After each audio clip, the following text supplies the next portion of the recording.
Hello everyone, welcome back to our channel English माध्यम के platform पे मैं हूँ आपकी एडुकेटर प्रियंका ठाकुर।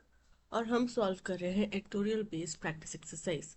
स्टार्ट करते हैं आज का session with thought of the day, that is discipline is the foundation upon which success is build. यानी कि डिसिप्लिन ही वो नींव है, सफलता की नींव है, सफलता की बुनियादी आधार है। ठीक है। अगर आप डिसिप्लिन्ड हैं तो आप सफल भी होंगे ही होंगे, क्योंकि आपको पता है आप मेहनत तो कर सकते हैं, हार्डवर्क आप कर सकते हैं, लेकिन हार्डवर्क को सही दिशा में करना है और वो एनर्जी को सही दिशा में यूटिलाइज करना ये डिसिप्लिन के माध्यम से ही आता है, प्रैक्टिस के माध्यम से।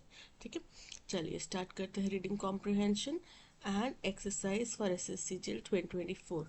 Last week's Bay of Bengal Initiative for Multi-Sectoral Technical and Economic Cooperation, जिसको बिम्स्टेक कहा जाता है, और पिछले हफ्ते Bay of Bengal initiative for multi sectoral technical and economic corporation BIMSTEC का एक समिट हुआ। ठीक है, इसके अंदर जो देश है जो इसमें पार्टिसिपेट करते हैं वो पूरे ग्रुप को बिम्स्टेक कहा जाता है।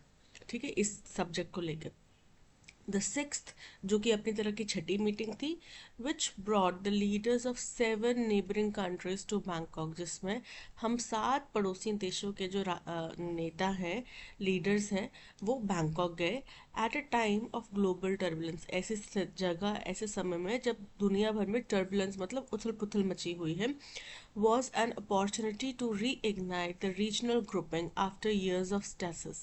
बोल रहे हैं तो जब इतने उथल पुथल के बाद में वो लोग मिले तो उनके पास में एक मौका था कि वो रीइग्नाइट कर सकते, दोबारा से चला सकते, दोबारा से शुरुआत कर सकते किस चीज़ की, रीजनल ग्रुपिंग की। कई सालों के बाद इस रीजनल ग्रुप की शुरुआत दोबारा कर सकते after years of status. Status का मतलब होता है इनएक्टिविटी, यानी कि इतने सालों से कोई मीटिंग नहीं हो रही, उसके बाद जाके अब मीटिंग हुई है, तो यहाँ पे मौका था कि हम लोग एक ग्रुप बन के सामने आते।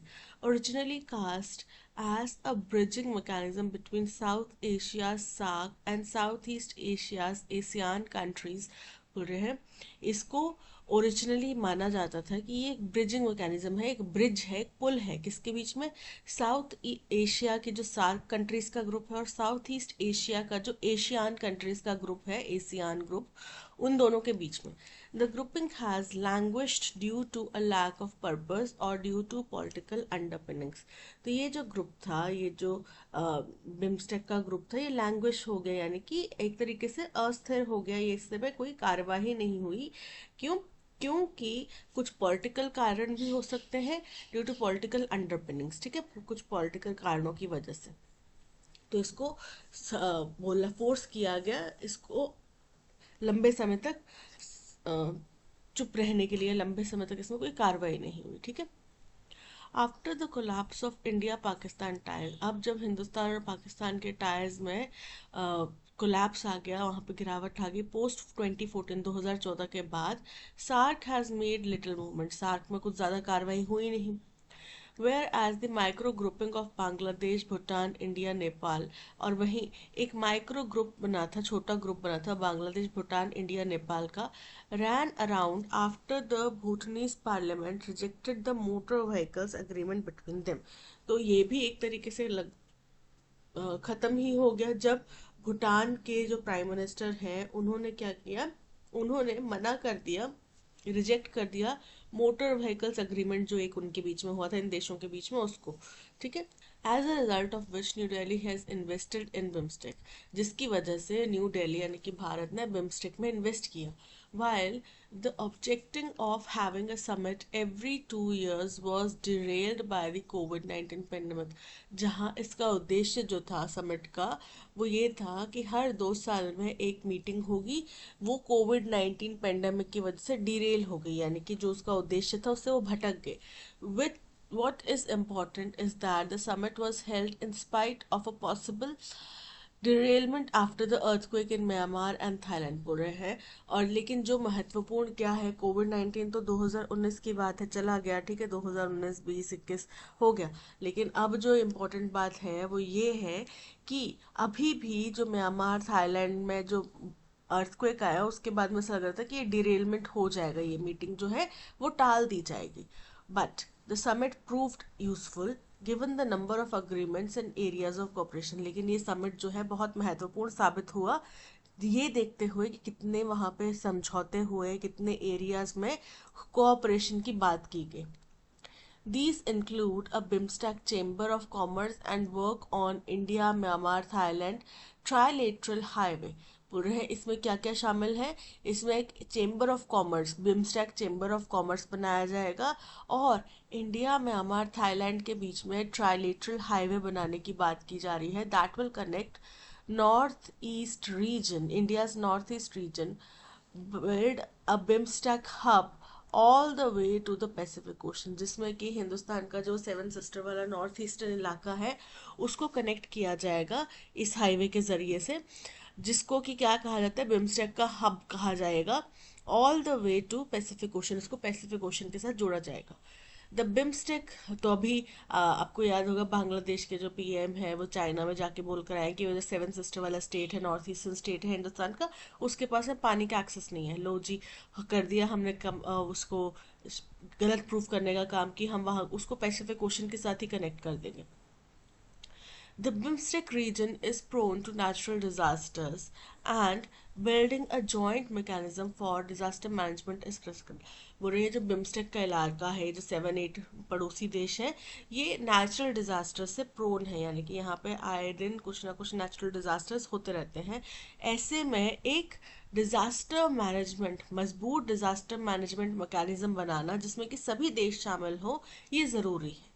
Negotiating a free trade agreement and customs agreement are among other plans outlined in a Vision 2030 document that was adopted। फिर एक विजन 2030 डॉक्यूमेंट अडॉप्ट किया गया, अपनाया गया। उसके अंदर फ्री ट्रेड के ऊपर बातचीत और जो भी कस्टम्स और एग्रीमेंट्स, कस्टम्स के ऊपर जो एग्रीमेंट्स होंगे उनके ऊपर बातचीत का ना एक व्यू पॉइंट बनाया गया। ठीक है। Apart from the multilateral outcomes, the summit provided the leaders a rare opportunity for bilateral meeting। बोल रहे हैं मल्टीलैटरल आउटकम्स, यानी कि बहुपक्षीय इसमें कुछ हमें फ़ायदे मिले। उसके अलावा इस समिट में जो लीडर्स हैं उनको एक बहुत ही रेयर अपॉर्चुनिटी, बहुत ही मुश्किल से मिलने वाली अपॉर्चुनिटी बायलेटरल मीटिंग्स की मिली। क्योंकि इंडिया बाकी देशों के साथ में शायद मिलता रहता है, लेकिन ये जैसे म्यांमार, थाईलैंड जैसे देश हैं, इनके साथ में शायद बायलेटरल मीटिंग्स नहीं हो पाती। तो ऐसे में यहाँ पे इनको मौका मिला, हिंदुस्तान को भी और इन देशों को भी, कि द्विपक्षीय मीटिंग की जाए। Prime Minister Narendra Modi and Bangladesh Chief Minister Mohammad Yunus put aside months of acrimony and aired their grievances। अब ये द्विपक्षीय मीटिंग किसकी कही गई थी? प्राइम मिनिस्टर नरेंद्र मोदी और बांग्लादेश के जो चीफ एडवाइजर है यूनुस, मोहम्मद यूनुस, इन्होंने बोला कि इन्होंने अपना जो महीनों का एक्रिमनी, एक्रिमनी यानी कि जो महीनों के दुश्मनी थी, कड़वाहट थी, उसको दरकिनार किया। पुट असाइड मतलब साइड रखा, दरकिनार किया। And aired their grievances over the treatment of minorities. और जो उनकी परेशानियां थी, उनके गुस्सा था किसके पीछे? माइनॉरिटीज, दोनों ही देशों में जो उनके अनुसार माइनॉरिटीज को, एक दूसरे के अनुसार जो माइनॉरिटीज को ट्रीट किया जा रहा है, उसके ऊपर उनने अपना जो भी गुस्सा था उसको सामने रखा, उसको प्रेजेंट करा। Border killings and former prime minister Sheikh Hasina stay in India, इन मसलों के ऊपर बातचीत हुई। Mister Modi's advice that rhetoric must be avoided between neighbours is important. Mister Modi ने ऐसे में एक सलाह दी कि जो कुछ चीज़ों को बार बार रिपीट किया जाता है, बातों को बार बार दोहराया जाता है, जिससे कि लोग प्रभावित होते हैं, इन्फ्लुएंस होते हैं, उसको ना किया जाए पड़ोसियों के बीच में, but must be followed in Dhaka and Delhi. और ये ज़रूरी है, और ये ढाका और दिल्ली यानी कि भारत और बांग्लादेश दोनों को ही फॉलो करना चाहिए। Mr. Modi's meeting with Nepal leader KP Sharma Oli came after months of tension over India's refusal to issue Mr. Oli an invite। बोल रहे हैं वहीं मिस्टर मोदी की मीटिंग हुई नेपाल के नेता केपी शर्मा ओली के साथ में, जो कि कई महीनों के तनाव के बाद हुई, जब हिंदुस्तान ने ओली जी को इनवाइट करने से मना कर दिया। And it hope that these exchanges will lead to an early visit and the resolution of issues. और उम्मीद जताई कि ये जो मीटिंग्स हैं, ये जो बातचीत हुई, इनके वजह से जल्द ही एक दूसरे के देश में विजिट किया जाएगा और जो भी मसले हैं उनको सुलझाया जाएगा। The inclusion of Myanmar's Prime Minister General Min Aung Hlaing was a special gesture by the BIMSTEC grouping. ऐसे में BIMSTEC के ग्रुप के द्वारा एक स्पेशल जेस्चर, एक अपना स्नेह जताना या अपना आभार जताना किसके प्रति, म्यांमार के प्राइम मिनिस्टर जनरल मिंग ओंग को इनवाइट करके उनके प्रति जाहिर किया गया. And it is hoped that Mr. Modi's counsel to General Min and Mr. Yunus on restoring democratic processes in Myanmar and Bangladesh will be heeded. और बोल रहे हैं कि ऐसा उम्मीद की जा रही है कि मिस्टर मोदी का जो समर्थन है, मिस्टर मोदी का जो सूझबूझ है, उनसे जो बातचीत है, उसकी मदद ली जाएगी. किसके लिए? दोनों ही बांग्लादेश और म्यांमार में डेमोक्रेटिक प्रक्रिया को रिस्टोर करने के लिए उसके ऊपर ध्यान दिया जाएगा. While the summit was productive, हालांकि ये जो summit था पूरा productive था.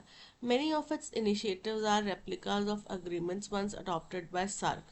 इसके अंदर बहुत सारे जो प्रस्ताव थे, बहुत सारी जो चीज़ों की शुरुआत हुई, पहल हुई, वो क्या थे? रेप्लिकास थे यानी कि डुप्लीकेट्स थे. किसके? जो अग्रीमेंट एक समय पे सार्क में अडॉप्ट किए गए थे, सार्क में लागू किए गए थे, उनका रेप्लिकास थे. And it is important that member states focus on groups cohesion and sustainability so that BIMSTEC is not. अब बोल रहे हैं कि इसीलिए ये ज़रूरी है कि क्या किया जाए, जो मेंबर्स हैं वो इसके कोहेशन के ऊपर यानी कि इसको स्थिरता से लागू करने के ऊपर ध्यान दें, बजाय कि और सस्टेनेबिलिटी के ऊपर ध्यान दें BIMSTEC के, and not allowed to atrophy the same way as SAARC did. और ये भी जो जिस तरीके से सार्क प्रभावित हुआ, जिस तरीके से सार्क धीरे धीरे करके बस बंद ही हो गया, वैसे इसकी अभी स्तर, BIMSTEC का भी स्तर सार्क की तरह ही एट्रॉफी मतलब गिर ना जाए, नीचे ना कर दिया जाए, गिरा ना दिया जाए. तो ये था पैसेज. आई होप आपको समझ में आया होगा. BIMSTEC की मीटिंग हुई है, उस मीटिंग के अंदर में कुछ पहलू हमने डिस्कस करे, उनके ऊपर चर्चा की गई, और BIMSTEC जो है ओवरऑल मीटिंग बहुत पॉजिटिव निकल कर आई. ठीक है. What is the tone of the passage? Critical and cynical. देखो, क्रिटिसाइज यहाँ पे किसी भी बात को नहीं किया गया. हाँ, ये ज़रूर कहा गया कि सार्क का जो दशा है वो खराब हो गई, उद्देश्य बहुत अच्छा था पर इम्प्लीमेंटेशन या फिर उसके बाद में उसके ऊपर कार्रवाई इतने अच्छे शायद नहीं हो पाई. लेकिन इस मीटिंग से तो हमें पॉजिटिविटी निकल कर आ रही है ना. तो optimistic and analytical, option B is correct. Humorous and sarcastic, मजाकिया था नहीं. इनडिफरेंट एंड न्यूट्रल, कि मतलब कोई फर्क नहीं पड़ा, ऐसा कुछ लिखा गया था, ऐसा नहीं था. काफ़ी पॉजिटिव वाइब्स इससे आ रही हैं, पॉजिटिव इससे जो नतीजे देखने मिल रहे हैं. What was a significant outcome of the recent BIMSTEC summit held in Bangkok? Bangkok में जो अभी रिसेंटली BIMSTEC समिट हुआ, उसका महत्वपूर्ण आउटकम क्या निकल कर आया? उसमें हमने फ्यूचर प्लान्स के लिए एक कुछ ब्लूप्रिंट जो होता है वो अडॉप्ट किया. The dissolution of the SAARC group, के सार्क ग्रुप को बिल्कुल तरीके से बंद कर दिया गया. तो बंद नहीं किया गया सार्क ग्रुप को, ये इनकरेक्ट है. हालांकि पाकिस्तान के साथ में जब से हमारे रिश्ते खराब हुए हैं 2014 के बाद से, तो इसके ऊपर ज़्यादा कुछ कार्रवाई नहीं हुई, लेकिन ऑफिशियली इसको बंद तो नहीं किया गया ना. Establishment of a regional military alliance, तो यहाँ पे मिलिट्री अलायंस की बात नहीं की गई कि हम सारे देश मिलकर अपनी एक अलग मिलिट्री बनाते हैं, ऐसा तो नहीं कहा गया. Signing of a motor vehicles agreement with Bhutan, ये जो किया गया ये शायद एशियान के तहत या फिर जो नहीं, एक नेपाल, भूटान और इंडिया के बीच में एक छोटा सा ग्रुप था, उसके बीच में ये साइनिंग की गई थी, इसके अंदर नहीं, BIMSTEC के अंदर नहीं की गई थी. Adoption of a Vision 2030 document outlining future plans. Option D is correct. Who did Prime Minister Narendra Modi meet at the summit to resolve tensions after not inviting him earlier? किसके साथ में उन्होंने मुलाकात की उनको पहले इनवाइट ना करने के बाद जो टेंशन्स हुई थी उससे? नेपाल के प्रेसिडेंट, नेपाल के जो मिनिस्टर हैं ओली शर्मा ओली, शेख हसीना इस वक्त हिंदुस्तान में ही स्थित है. मोहम्मद यूनस के साथ में हमारे मतभेद जो हैं दूसरे मसलों के ऊपर है, जैसे कि हिंदुस्तान में माइनॉरिटीज़ को किस तरीके से ट्रीट किया जा रहा है, बांग्लादेश में माइनॉरिटीज़ को किस तरीके से ट्रीट किया जा रहा है, और शेख हसीना को हिंदुस्तान ने पनाह दी हुई है, इन मसलों के ऊपर है. उनका ये नहीं कि हमें बुलाया नहीं गया इसलिए, वो है KP Sharma Oli. Option C is correct. What can be inferred about the importance of BIMSTEC in India's regional diplomacy, बोल रहे हैं हिंदुस्तान की रीजनल डिप्लोमेसी में बिम्स्टेक का क्या योगदान हो सकता है। देखो, अगर बिम्स्टेक के जो हमने जो भी यहाँ पे समझौते किए हैं, जो भी हमने यहाँ पे टाइज किए हैं, अगर वो अच्छे से इम्प्लीमेंट होगी तो इस इलाके में कोऑपरेशन, फ्री ट्रेड, ये ऐसी चीज़ें बढ़ेंगी जिससे कि हिंदुस्तान को फायदा होगा। क्योंकि इस वक्त पे हिंदुस्तान दुनिया की 5वीं सबसे बड़ी इकोनॉमी, जैसे कि हम कहते आ रहे हैं बड़े लंबे समय से। अब उसके ऊपर क्या आगे कार्रवाई हुई है वो पता नहीं है, बट इस वक्त तक थे हम 5वीं सबसे बड़ी इकोनॉमी। तो फिर हमारे को और बेनिफिट हो जाएगा, क्योंकि ऐसे छोटे छोटे जो कुछ देश होते हैं, और थाईलैंड और मलेशिया, म्यांमार जैसे देश हैं जो काफ़ी अच्छा परफॉर्म कर रहे हैं, तो ऐसे में हम इनसे मदद ले सकते हैं, इनकी मदद कर भी सकते हैं। और इस रीजन में जो हमें ग्लोबल साउथ का चेहरा कहा जाता है, वो बात भी सच हो जाएगी।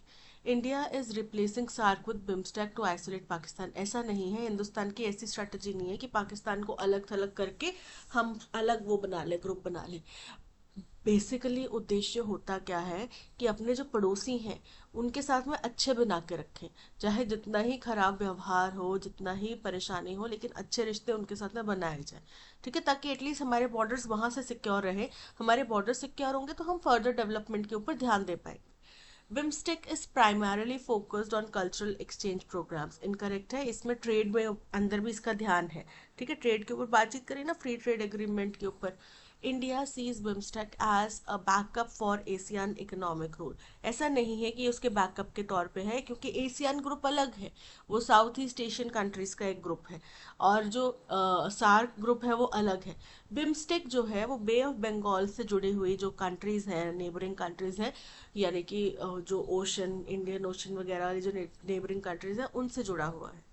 India views BIMSTEC as a vital platform for regional integration and cooperation. बिल्कुल करेक्ट है। इस इलाके में अगर हमें अखंडता, एकता और कोऑपरेशन बढ़ाना है तो हमें बिम्स्टेक के प्लेटफॉर्म का इस्तेमाल करना पड़ेगा। Fill in the blank with most suitable option. While the summit was productive, हालांकि ये जो समिट था इससे काफ़ी अच्छा हमें नतीजे मिले। Many of its initiatives are dash of agreements once adopted by SAARC.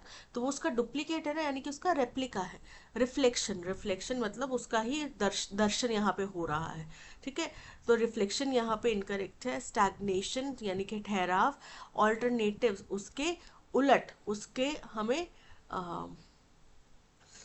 Replacements हैं, तो रिप्लेसमेंट्स नहीं है उसके, रेप्लिकाज हैं, वही दोहराए गए हैं। So option D is correct, duplicates हैं, डी इज करेक्ट।